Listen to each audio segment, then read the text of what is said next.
Boa noite, mais um Conversando com o Dr. Rui Costa, candidato a prefeito por Três Lagoas, número 27, dia 6 de outubro, Dr. Rui Costa, número 27, pelo Democracia Cristã, coligação Juntos pela Mudança com PDT. Hoje recebendo em nossos estúdios, nosso candidato a vereador do Democracia Cristã, professor Joadir, 27123. Dia 6 de outubro, peço voto para esse nosso amigo, educador, professor Joadir, 27123. Boa noite, professor.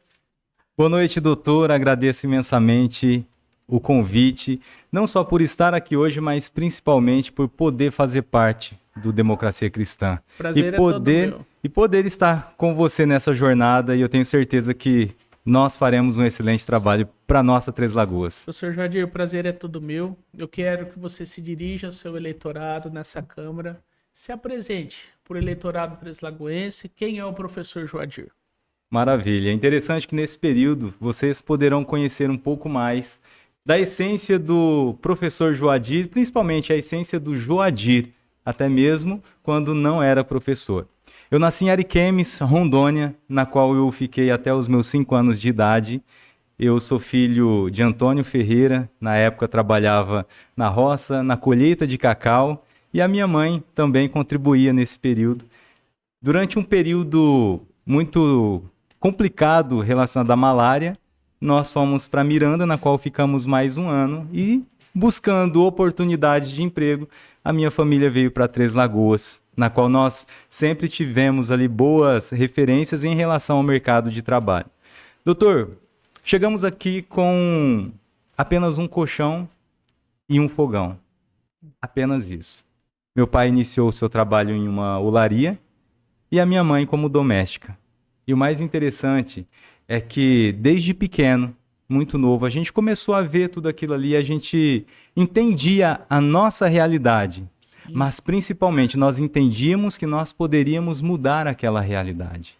Com muito trabalho, com muita honestidade e com muita determinação. Ótimo, Joadir. Isso. Então, com o passar do tempo, nós trabalhando muito, eu comecei, lógico, a minha vida estudantil aqui em Três Lagoas, mas eu comecei a trabalhar muito cedo. Então, desde novo, aí, média ali de uns 13 anos de idade, eu pegava quintal para capinar, entregava panfletos nas ruas, e assim foi indo, e dos meus 15 até os meus 19 anos eu trabalhei como servente de pedreiro. Porém, o estudo. Sempre coloquei na minha mente que eu precisava estudar para poder sair daquela vida, e era o que a gente tinha como referência. Meus pais não tinham estudos, não têm até hoje, é claro, mas eles sempre incentivaram a gente a estudar. E eu interiorizei aquilo. Então, trabalhando mesmo de servente de pedreiro, eu sempre estudando. Foi onde eu sempre estudei escola pública, inclusive, e foi onde eu fiz o vestibular para matemática, licenciatura. Aí começou a minha vida estudantil, passei também a trabalhar na farmácia Santa Cristina, do saudoso Nezinho. Muitos aqui, treslagoenses, já há mais tempo, com certeza vão ouvir falar da farmácia Santa Cristina, que hoje nós não temos, infelizmente, mas trabalhei muito tempo, sou muito grato pelo Nezinho. Doutor, fiz matemática, comecei a lecionar. Mas não parei de estudar, fiz o mestrado e também tinha um sonho de ser engenheiro civil. Legal. Muitas pessoas, e o mais interessante é que muitas pessoas naquele momento ali, às vezes duvidavam da gente. E é interessante isso também, porque isso fortalece cada vez mais. Sempre. Então, me formei também em engenharia civil e hoje eu sigo a minha vida como professor efetivo do Estado, trabalho também com treinamentos de desenvolvimento pessoal. E eu tenho certeza que com todo o conhecimento que eu tive, com todas as vivências e as experiências, eu posso ter certeza que hoje eu posso contribuir com a nossa Três Lagoas para deixar uma cidade ainda melhor e principalmente com transparência e com muito trabalho e determinação para a gente fazer a diferença aqui nessa cidade. Com certeza, meu amigo Joadir. E eu só tenho a agradecer publicamente o Grupo Democracia Cristã, esteve com você nos treinamentos e você trouxe muito aprendizado para todos que estão aqui concorrendo, inclusive eu, tá? Obrigado por tudo que você fez pela gente, de coração. E a honra é minha de ter você no nosso grupo como candidato a vereador, tá? E, publicamente eu quero te agradecer. Gratidão. Joadir, você fez parte do nosso plano de governo, esse plano de governo que está disponível no site do Tribunal Eleitoral. Todos podem estar acessando, podem estar acompanhando. E o Joadir foi um dos idealizadores, principalmente na parte da educação pública do nosso plano de governo. Joadir, fala para os seus eleitores quais são os seus projetos para a educação. Certo. Doutor, é interessante, só, antes da gente iniciar com algumas propostas, é interessante a gente entender como está o cenário hoje da educação. Vamos analisar primeiro o Brasil.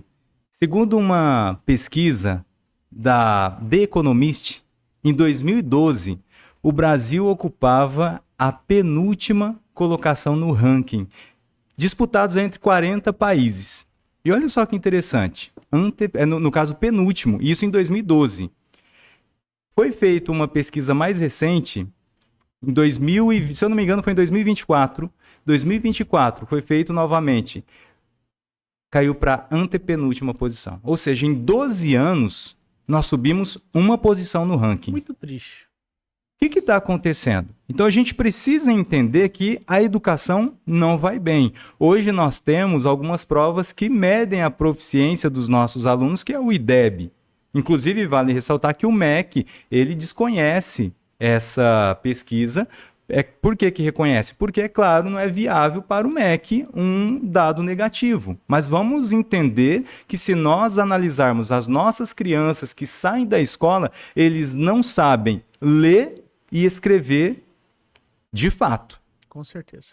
E isso é o que nós estamos passando. Um pai e uma mãe que coloca um filho em uma escola, ele quer que ele saia dali sabendo o básico. No caso, a gente coloca ali sabendo ler e escrever. Nós recebemos no estado alunos no 6º ano, alunos que não sabem as operações básicas. Agora nós temos uma nota do IDEB. A pergunta que eu faço para algumas pessoas é justamente essa. O porquê que muitas vezes a nota do IDEB está boa, a gente percebe que está evoluindo, mas na realidade a gente não vê isso. Exatamente. Crianças que não sabem o básico. E hoje a gente enfrenta essa dificuldade. Uma das coisas que eu percebo é justamente essa burocracia, porque nos últimos anos, e o professor que está aí do outro lado assistindo, pode ter certeza, quem é professor sabe, é uma burocracia que não dá resultado. Se nós começarmos a trabalhar juntos, pensando em efetividade, pensando em resultado, vamos tirar um pouco dessas burocracias e pensar no resultado, pensar em algo que realmente traga resultado para as nossas crianças. Então, o primeiro ponto é esse, é identificar e ter um entendimento que a educação hoje não está boa. Até é interessante, voltando ali alguns anos atrás, não me recordo do ano, mas o pessoal fez uma análise com a Finlândia. A Finlândia está lá no topo. Sim. Com relação à educação. Não faz sentido nós queremos modelar a Finlândia hoje, sendo que nós estamos num cenário muito abaixo. Claro, vamos analisar primeiro qual região aqui do Brasil, a nossa realidade. Aqui no Brasil, analise qual estado traz ali um melhor rendimento, um melhor aprendizado. Vamos modelar esse estado, analisa a cidade, vamos modelar essa cidade, o que é feito. Agora, não faz sentido a gente ir lá para a Finlândia e querer trazer essa realidade para cá. Não tem então, como. O primeiro fator é a gente ter essa análise, ter essa certeza, não é nem a certeza, ter essa clareza de que realmente nós precisamos melhorar. Nós precisamos mudar isso. Agora, nós precisamos também trabalhar com o quê? Com fatores que realmente sejam efetivos. Com certeza. E uma das situações que a gente vai trazer é justamente pensar no resultado. Não na quantidade, mas pensar o quê? Na qualidade. Trazer realmente, olha, o aluno ele tem que chegar ali no ensino fundamental 2 sabendo as 4 operações básicas, sabendo ler e escrever. A pandemia, hoje a gente já não pode ficar também com tantas desculpas. Até quando a pandemia?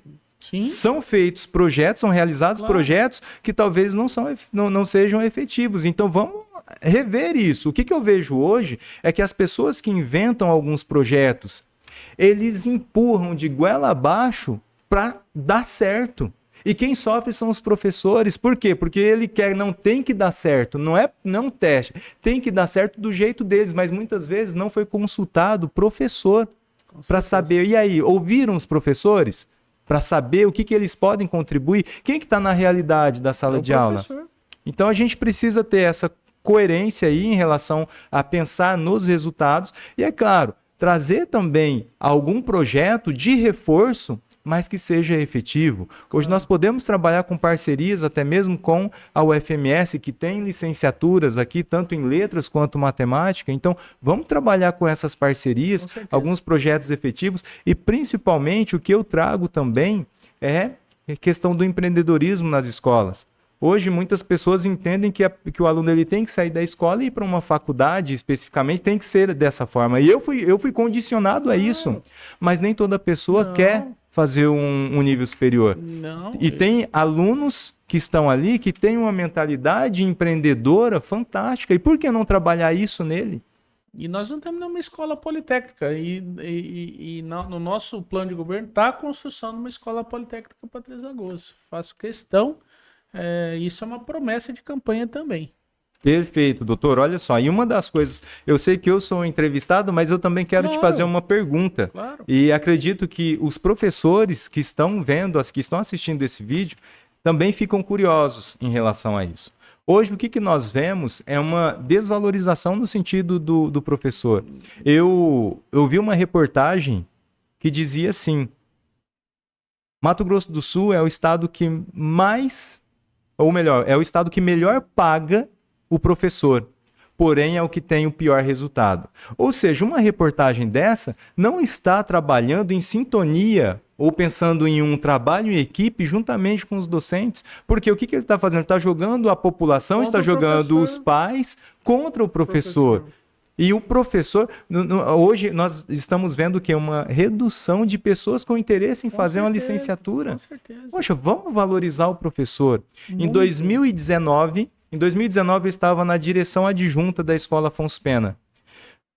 Foi um dos maiores baques que eu tive como gestor, porque como você vai gerir uma equipe na qual, em julho, ou melhor, assim que eles retornaram do recesso, foi reduzido praticamente pela metade o salário dos professores convocados. E o que acontece? Isso foi em 2019, nós estamos em 2024. 2024 ainda não equiparou o salário. Por que o professor efetivo, ele ganha mais do que o contratado, sendo que faz o mesmo serviço e muitas vezes tem professor convocado, contratado hoje, né, que eles falam dessa forma, que faz o serviço até melhor que o efetivo. Às vezes dá mais sangue também. Exatamente. Né? Então, por que isso? E uma das coisas que acredito que o pessoal fica com dúvida é por quê? Porque nós temos ali, querendo ou não, uma ligação do nosso governo com também alguns candidatos. E eu quero saber de você, porque o pessoal fica com receio, será que o novo gestor vai trazer esse modelo para a nossa educação municipal aqui também? E eu pergunto, você pensa em fazer alguma redução salarial dos professores que são contratados, porque tem um processo seletivo, que fazem um processo seletivo. O que você tem a dizer sobre isso? Eu agradeço a sua pergunta, tá, Joadir? E eu quero olhar bem para você.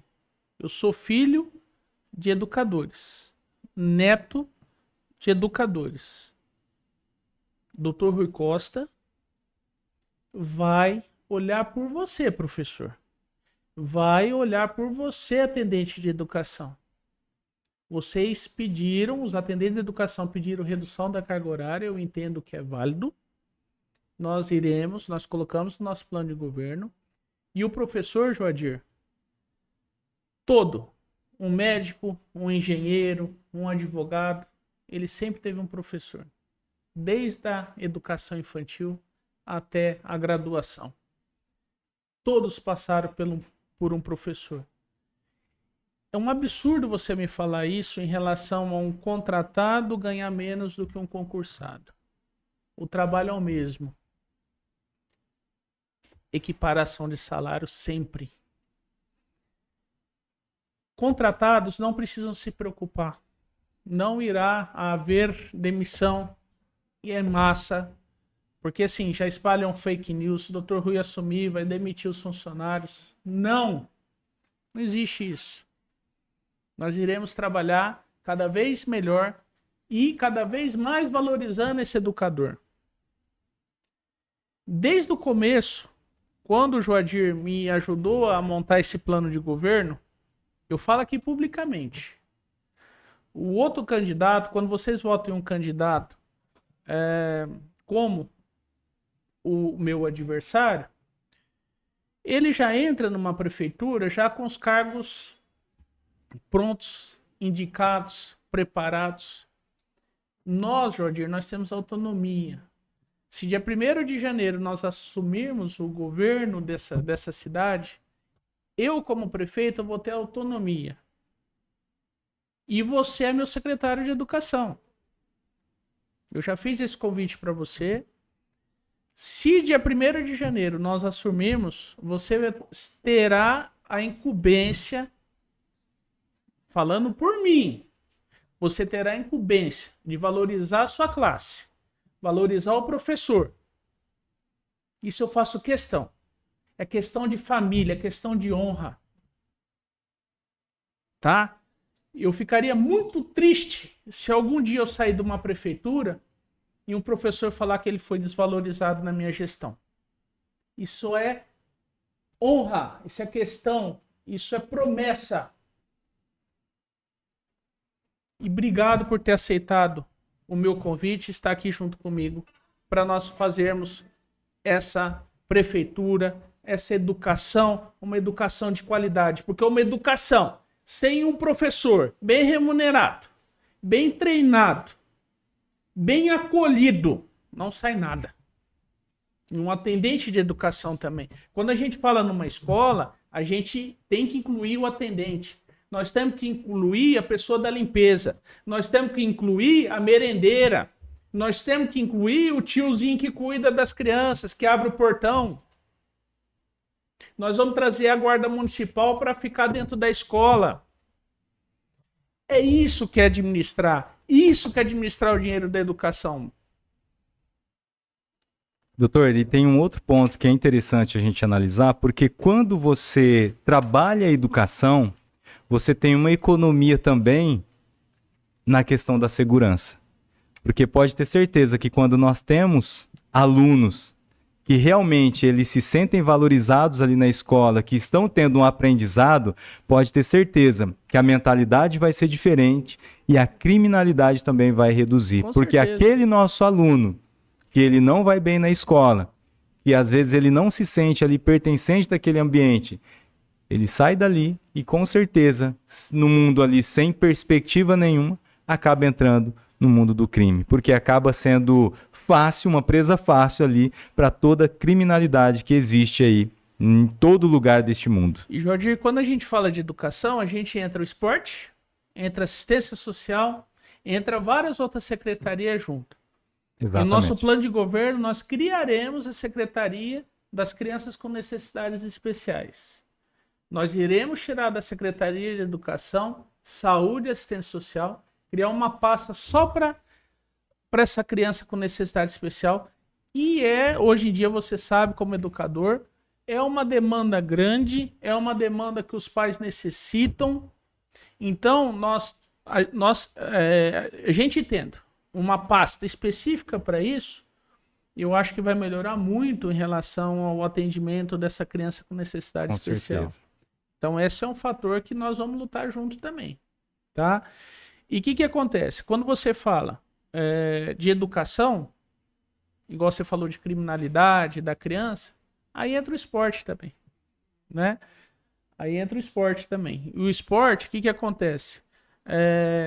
Estimular a competição, estimular essa criança a educação física. Hoje em dia você não vê mais criança fazendo educação física como era na nossa época, né? Então, assim, fica só no celular. Então, assim, a criança precisa brincar, a criança precisa ter atividade física.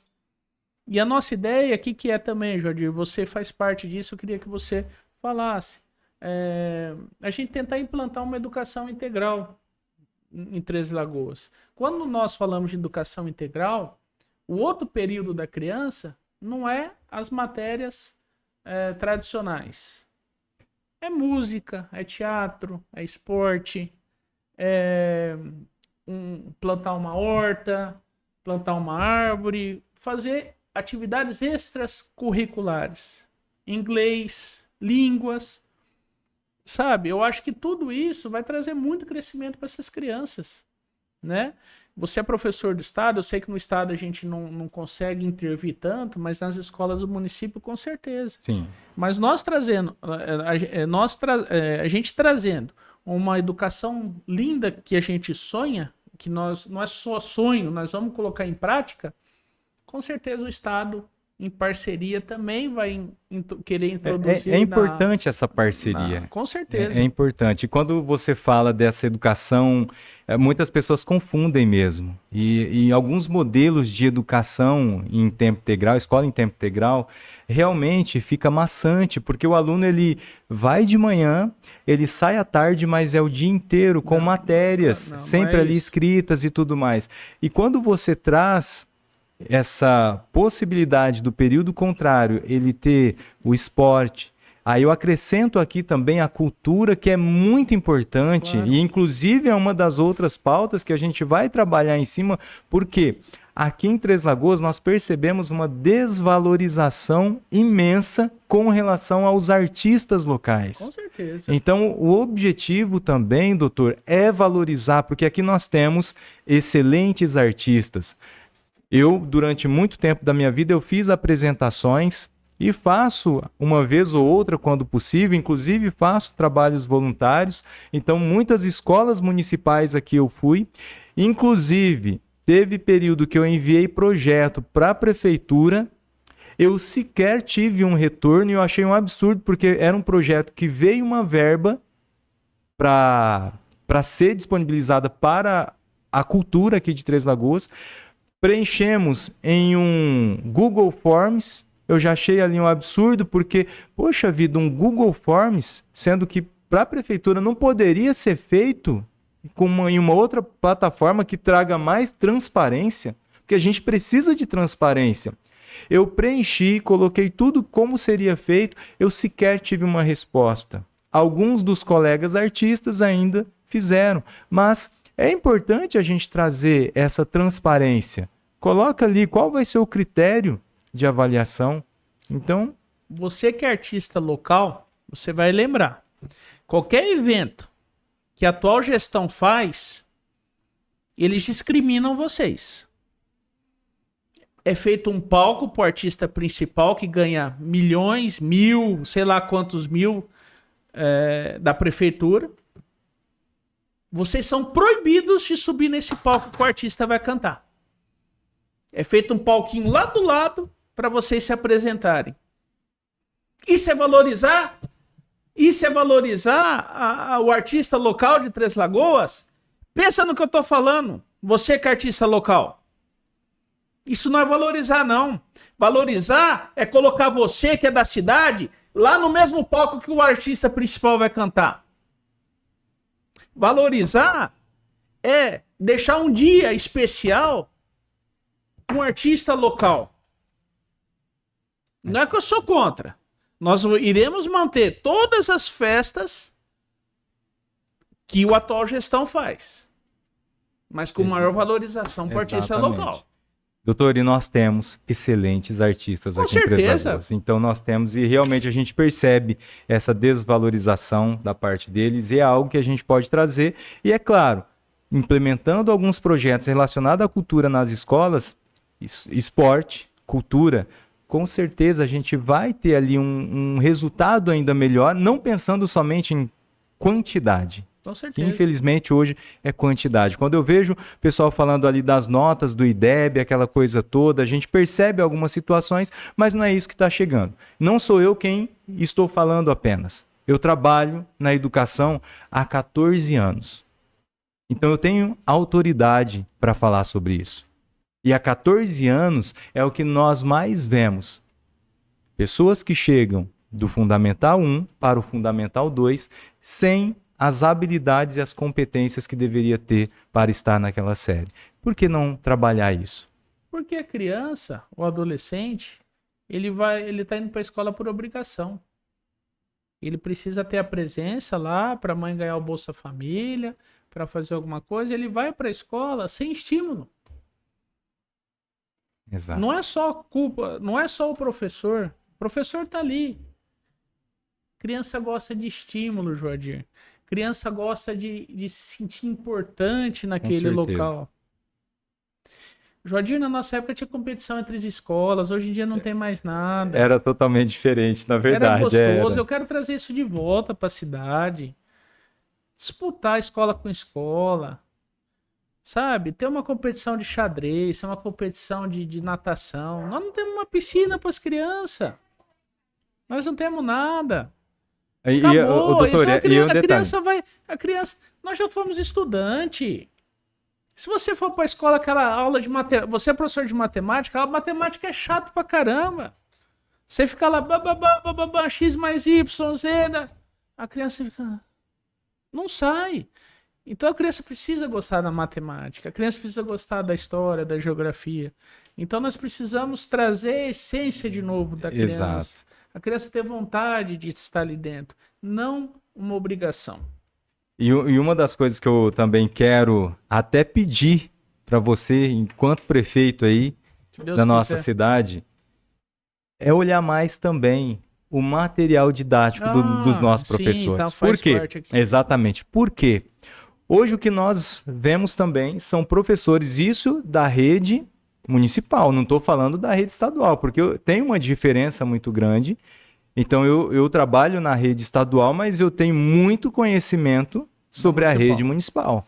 E professores, eles tiram dinheiro do próprio bolso para comprar material, porque na escola não tem. Quantas vezes minha mãe fez isso? O município não tem, mas exatamente. Hoje existe uma cobrança muito grande com relação ao professor e muitas vezes não tem material disponível. E aí o professor, ele se sente até mesmo na obrigação de ir ali comprar para poder fazer um trabalho diferenciado. Mas então, se a gente porque é professor. Exato. Porque tem um trabalho, o pessoal exige um trabalho diferenciado, então vamos trazer ferramentas para eles. As ferramentas estão aqui, então vai lá agora, trabalha. O que você precisa? Faz ali uma escuta com os professores, é isso que a gente precisa. Hoje em dia vem tudo lá de cima, por goela abaixo, o professor apenas tem que seguir sem condições, às vezes, de poder executar um bom trabalho, e depois é cobrado. E sem ser ouvido. E aí a gente entra em um outro aspecto, porque aí vem o quê?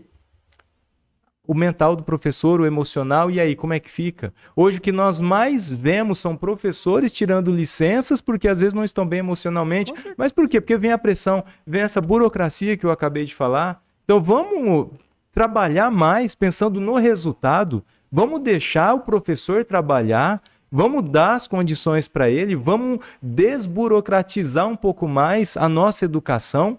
Vamos pensar nas nossas crianças, não vamos pensar apenas em tirar foto para poder colocar em uma reportagem e dizer que está tudo bem, mas o pai e a mãe sabem que não está.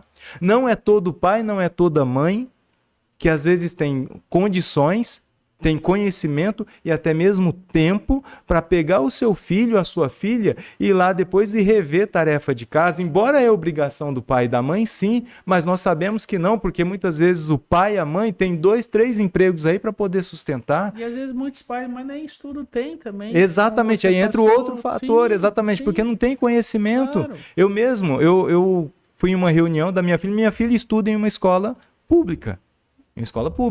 E olha só, eu conversei com a professora e eu perguntei para a professora, como que está a minha filha? Ela falou, não, ela está ótima, está excelente. Falando assim, olha, o que eu como pai, ou até a minha esposa também, que é professora inclusive, o que nós como pais podemos fazer para a gente melhorar, para ter um resultado melhor em relação ao aprendizado da nossa filha? Ela falou, não, está excelente, não tem nada o que fazer. Só que um detalhe, quando tem tarefa, nós sentamos com ela lá, nós fazemos, nós disponibilizamos tempo. para chegar ali, sentar do lado dela, ensinar, e muitas vezes ela tem conhecimento que talvez na série o pessoal não tem, mas o que eu quero deixar claro é que nem todo pai, nem toda mãe tem o conhecimento que nós temos, tem o tempo que nós temos, então a gente tem que pensar nisso também, não é só cobrar, mas a gente tem que analisar a nossa realidade também. Hoje em dia nós temos uma secretária de educação que nem da cidade é. Eu recebo reclamações todo dia que ela nem recebe os professores. Muitas vezes muito professor vai atrás de alguma reivindicação e não é atendido. E aí, Três Lagoas? Então, dia 6 de outubro, tá aí. Vamos pensar. Professor Joadir, 27123, Dr. Rui Costa, prefeito, 27. Joadir, suas considerações finais. Muito obrigado pela aula, pela entrevista. Dirija-se ao seu eleitor, peça voto, fale seu número e faça suas considerações finais. Doutor, eu quero agradecer mais uma vez pelo convite e eu me dirijo a você, amigo treslagoense. Se você quer uma pessoa na Câmara dos Vereadores com transparência, com vontade, com determinação de fazer o melhor por nossa Três Lagoas, no dia 6 de outubro, professor Joadir, 27123, juntamente com o Dr. Rui Costa para prefeito número 27 e Aparecida Pessutti como vice. Sou Dr. Rui Costa.